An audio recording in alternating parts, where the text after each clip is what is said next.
I, Seoyoung Kim, see colors in music without any kind of drug use. Now, before you get concerned about me, I would like to tell you this.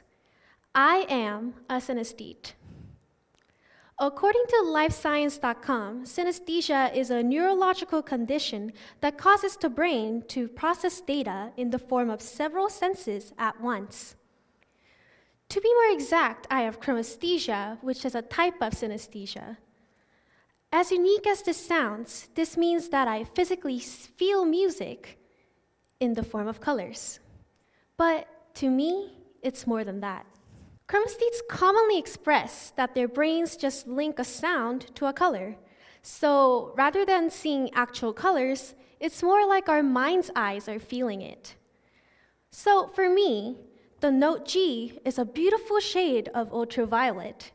A B flat is translucent, so can I see it? No, it's translucent, but I can feel it. For chromesthetes, as long as there's sound, there's color, and as long as there's color, there's sound. The Massachusetts Institute of Technology has conducted a study on synesthesia and came to a conclusion that only 4% of the population naturally has synesthesia. So whenever I feel like a failure, I think of this statistic because it's nice to feel special. But the best part is, the perceived colors differ by each and every synesthete. For instance, my ultraviolet G may be another chromesthete's Pikachu yellow G. So even amongst a smaller group, the beauty of individuality shines through. No one's exactly the same. This may sound a little surprising to you, but I wasn't always so open about my experience with synesthesia. In fact, during my childhood days, I recall my mother sitting in front of a piano, testing both my sister and I over time on if we had perfect pitch or not. While I just stood there all confused like a ball of cluelessness, my sister was giving answers, and they were correct. My mother's face brightened with proudness and delight. She'd say, "You have it, Seoyoung. You have absolute pitch." I didn't know what this meant. I was just confused. Having this trait, my sister Seoyoung could recognize any given note at any given moment, regardless of what she was doing. Snacking on some mac and cheese and hear that C? She had it. Cry because her stupid younger sister broke her favorite pink crayon, but then hear that F sharp. She knew it. Musically, this gives leverage. This means that with some music theory knowledge, my sister could just hear a melody line and have the ability to write it down on an empty score. She doesn't have to go searching for the perfect music score for her favorite songs. And if she didn't like the ones provided online, she could just make one that suits her needs the most. But for me, every time my mother tested my sister and I over time, I was too dazzled with the colors to really bother to answer. I just wanted to feel more of those orbs and strokes and dashes of color that danced and oozed in my mind.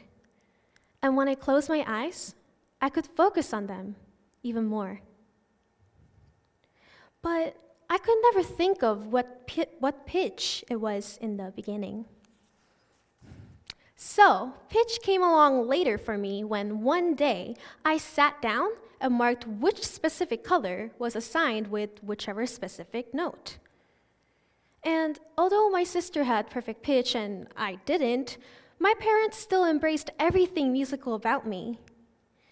But I started doubting myself and putting myself at fault. Why don't I have absolute pitch? Why can't I be like my smart sister?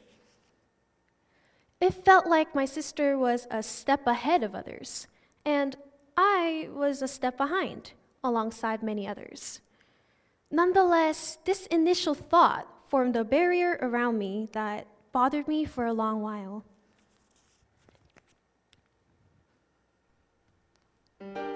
I also remember that as a kindergartner, my teacher would turn on some classical music during coloring time.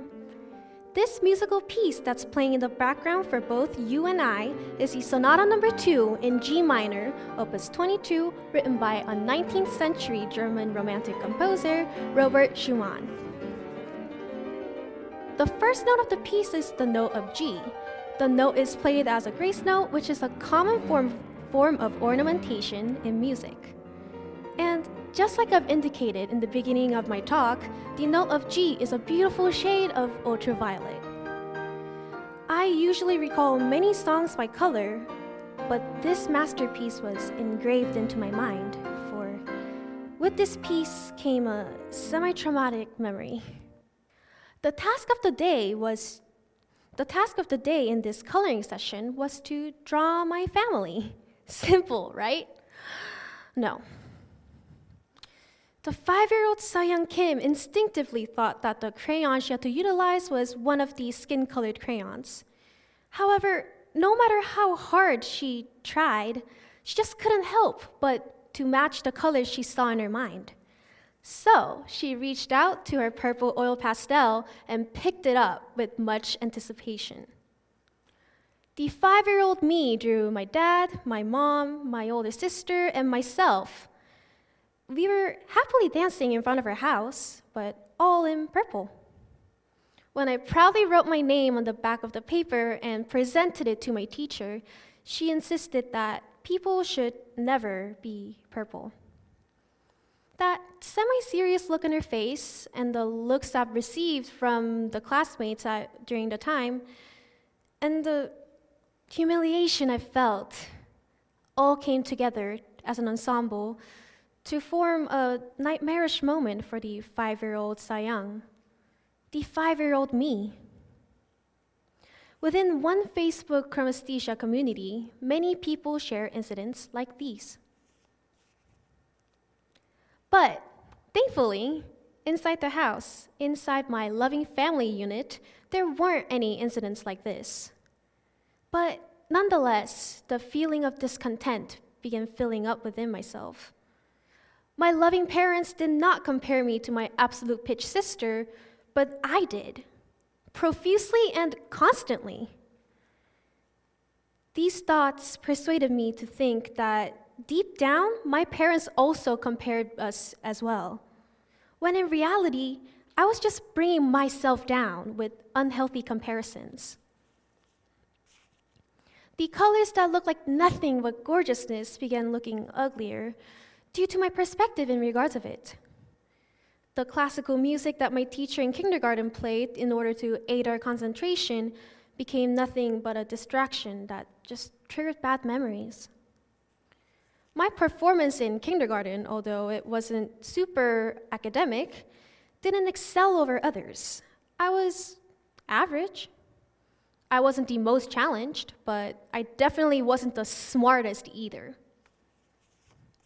Unknowingly, this discouraged me, for my sister was setting a perfect example.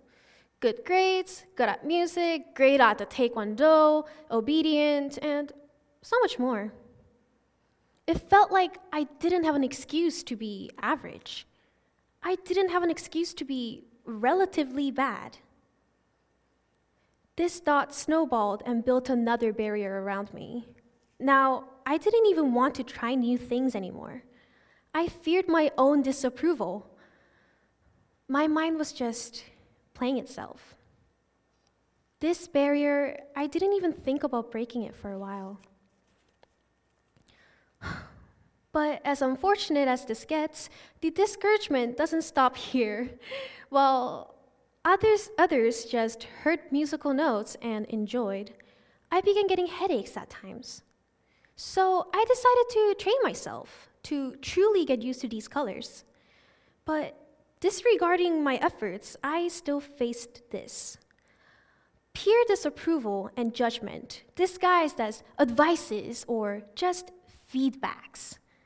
And oftentimes, these weren't even about music. For instance, some people would say things like these. "Oh, so you're born with an advantage, right? then you don't deserve the credit for the works you've made, because you see, if I had that condition, I would have made the same things too. Hey, guys, synesthesia isn't even real. I'm pretty sure that there's no scientific background for the cause of it. Science is just lying. Hey, guys, I think I've read from somewhere that synesthesia is actually a mental disorder. So, guys, Seoyoung. Once again, shockingly, these are actual words that I've heard before after sharing about my chromesthesia to a group of people in junior high. Factually speaking, synesthesia is not a mental disorder, nor is it a disease. To specify, it's a phenomenon. But as rumors spread and hit the painfully insecure girl named Seoyoung at the time, it became the truth. She let it become the truth. I didn't even want to fact check, for I didn't want to think about it. Looking back now, this was a mistake of mine. I didn't want to train with the headaches, for after all, it wasn't worth it at all.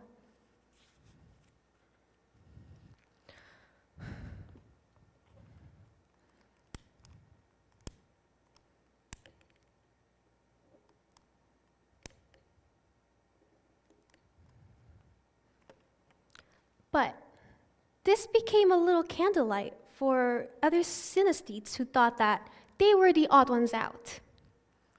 One of them would tell me that Monday tasted like bacon. Another told me that the number 4 is a juicy lemon tart yellow.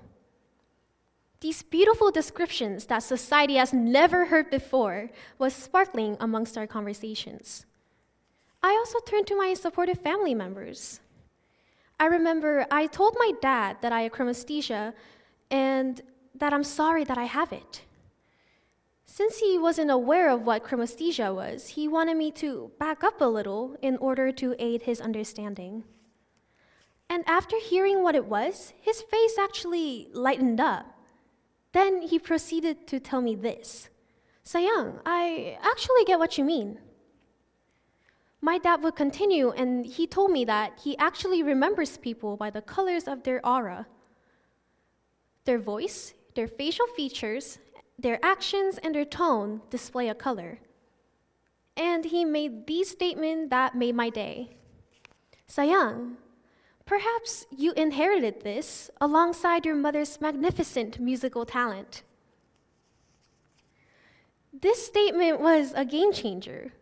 My dad, that I would always look up to, was happy about my natural state, even when I wasn't myself.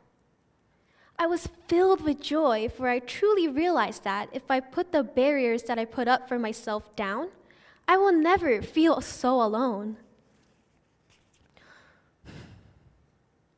I feel like I always knew this inside my head, but it was hard to get my heart to understand it as well.